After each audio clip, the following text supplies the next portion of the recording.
My name is Rachel, and I've spent 12 years perfecting the art of patience. Not the virtuous kind, the kind that calculates, the kind that remembers. I can still feel the warmth of my sister's saliva on my cheek. That moment at Mom's 60th birthday party didn't fade. It crystallized. Sarah's voice still echoes in that ballroom.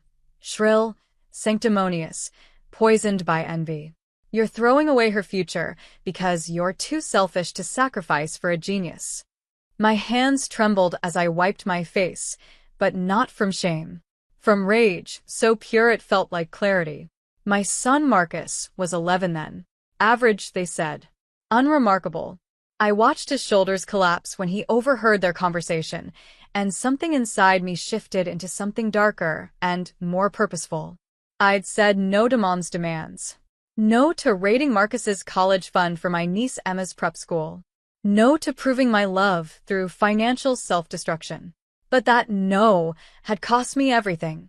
My mother's call stopped, Sarah's resentment metastasized into family-wide narrative poisoning, and Emma became the golden child while Marcus became the cautionary tale of wasted potential. 12 years is a long time to watch someone's life unfold in real time. Sarah's marriage collapsed. Emma dropped out of Yale after sophomore year. And Marcus? He became someone they never imagined. The reunion invitation arrived last month. Marcus was 23 when he walked into that reunion ballroom, and I watched Sarah's face drain of color before she even recognized him. He moved differently now, shoulders back, the kind of confidence that comes from surviving something harder than privilege. His suit cost more than her car payment, tailored perfectly, understated in a way that screamed success to anyone who understood the language. He'd spent the last 5 years building something most people only dream about. Not Yale. Not the traditional path they'd mocked him for rejecting. He'd launched a tech startup at 19, bootstrapped it through near bankruptcy, and sold it for $47 million at 22. The financial press called him the next generation's quiet disruptor. He didn't need an Ivy League degree to validate his intelligence. He needed results. What destroyed me emotionally wasn't his success. It was watching him choose kindness anyway. He greeted everyone genuinely. He asked about their lives. He laughed at their jokes. But when Sarah approached him, her smile desperate, her eyes calculating, something shifted in his expression. Not coldness. Recognition. Marcus, she breathed, touching his arm. You look incredible. He studied her for exactly 3 seconds, longer than comfortable. Aunt Sarah. It's been a while. His voice was polite, impersonal. The temperature between them dropped 20 degrees. She laughed nervously. I always knew you had something special in you, even when everyone else. No, you didn't, he said softly, turning away. Her hand fell. That night, after the reunion, Marcus found me on the hotel balcony. I was crying, not for vindication, but for the exhaustion of 12 years of controlled silence. He sat beside me without speaking, and for a long moment, we just existed in the darkness together. Mom, I need to tell you something, he finally said, about why I'm really here. My stomach tightened. I'd warned him not to come, not to subject himself to their judgment, but he'd insisted. Now I understood. This wasn't about proving anything to them. I've been in contact with Emma, he continued. Not recently. Years ago, when she dropped out of Yale. I turned to face him, confused. She reached out to me on social media, completely broken. Said she couldn't handle the pressure, that she was having panic attacks, that nobody in the family understood. Aunt Sarah had already disowned her for wasting the family's investment. Emma was alone in New York with no support, no safety net. My chest constricted. I'd heard fragmented rumors about Emma's struggles, but Sarah had kept it private, ashamed. I helped her, Marcus said simply. Nothing dramatic. Therapy recommendations, connections to mentors in tech, a remote job opportunity, so she could afford her apartment. She's been rebuilding her life for 3 years now. She's actually happy, Mom. Genuinely happy, doing something she loves instead of chasing their definition of success. Marcus. I'm not telling you this to be noble, he interrupted. I'm telling you because Aunt Sarah is about to lose everything. Her business is collapsing. The reunion was her last-ditch effort to network for investors. And tomorrow, I'm going to change her life in a way she'll never see coming. His eyes held something I'd never seen before, controlled, righteous purpose. The next morning, Marcus arranged a private meeting with Sarah at a coffee shop near the hotel. I didn't attend. He was explicit about that. This needs to be between us, he'd said. But he told me everything afterward, his voice steady and measured. Sarah arrived expecting rejection or indifference.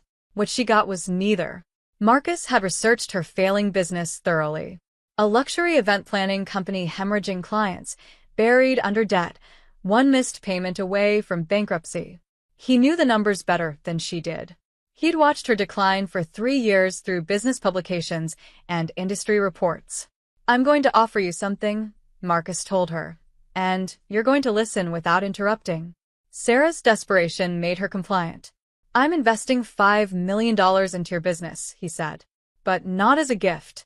As a silent partner with controlling interest. You'll run operations, but I control strategy and finances. You'll have a salary, generous, but not excessive. And there's a non-negotiable condition. Her eyes widened. Hope and humiliation warred across her face. You're going to apologize to my mother. Not because I'm forcing you, because you mean it. You're going to acknowledge that you were cruel, that you were wrong, and that you've regretted it every day since. And you're going to do it without expecting forgiveness. Sarah's hands shook. Why would you do this? After everything. Because, Marcus interrupted. Emma asked me to. She doesn't want to watch you destroy yourself. She's better than you were. And I'm better than I could have been if I'd listened to your poison. He slid a contract across the table. You have 24 hours to decide. The helicopter comes tomorrow at noon to take you to the signing office. If you're not there, the offer expires. Forever. He stood to leave. Oh, and Aunt Sarah? Emma's been promoted to senior developer at her company. She's making 6 figures doing work she loves. You were wrong about her too. The reunion hotel lobby was chaos the next morning. Word had somehow spread, whispers of Marcus's investment, rumors of a helicopter, speculation that ignited like wildfire through the family network. My mother called 3 times. Cousins texted. Everyone wanted details, wanted access, wanted a piece of whatever was happening. I stayed invisible, watching from a distance. Marcus stood in the marble-floored lobby at 11:45 a.m., composed and untouchable. The contract sat in a leather portfolio on the mahogany table in front of him. Outside, the helicopter's rotors were already turning, visible through the glass doors, a sleek black machine that represented everything Sarah didn't have. Power, resources, options. At 11:58 a.m., the elevator dinged. Sarah emerged in yesterday's clothes, her face ravaged by a sleepless night. She'd been crying, her makeup smudged, her eyes swollen. But she'd come. She'd chosen humility over pride, and watching her walk toward my son felt like watching a predator realize it had become the prey. I'm here, she whispered. I know, Marcus replied. I want to apologize, Sarah began, but Marcus held up a hand. Not here. Not in front of everyone. He gestured to the gathering crowd of family members pretending not to watch. In the helicopter. Just us. You're going to tell me everything, why you did it, what you were afraid of, what you've carried all these years.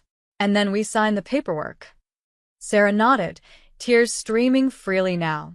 As they walked toward the glass doors, Sarah turned back. For just a moment, our eyes met across the lobby. I saw recognition there, not of my victory, but of her reckoning. She'd spent 12 years believing I was small enough to crush. Now she understood that small things sometimes grow into forests. The helicopter lifted off at 12:03 p.m. No one saw what happened inside. The helicopter landed 40 minutes later at Marcus's office building downtown, a gleaming glass structure that housed his venture capital firm. Sarah emerged looking hollowed out, her expression unreadable. Marcus guided her through security, past floor-to-ceiling windows overlooking the city, into a corner office that probably cost more annually than her entire net worth. Emma was waiting inside. I heard this part from Marcus later. each detail precise and devastating. Sarah froze when she saw her daughter, really saw her for the first time in 3 years. Emma looked healthy, confident, radiant in a way that had nothing to do with Ivy League credentials or parental approval. "Hi, Mom," Emma said softly. Sarah's knees buckled. Marcus guided her to a chair. "I asked Marcus to do this," Emma continued, her voice steady but compassionate. "I wanted you to know that I'm okay. That I'm more than okay. That everything you sacrificed for, everything you pushed me toward, wasn't actually what I needed." Sarah couldn't speak. "The investment Marcus is making isn't charity," Emma said. "It's leverage. He's restructuring your company so you can actually succeed without destroying yourself. But more importantly, he's giving you a second chance to be my mother instead of my manager." Sarah wept, broken, desperate, finally understanding the magnitude of what she'd lost and what was being returned to her. Marcus slid the contract across the desk. "You're going to sign this. You're going to rebuild your business with integrity. And you're going to spend time with your daughter, who forgave you before you even asked."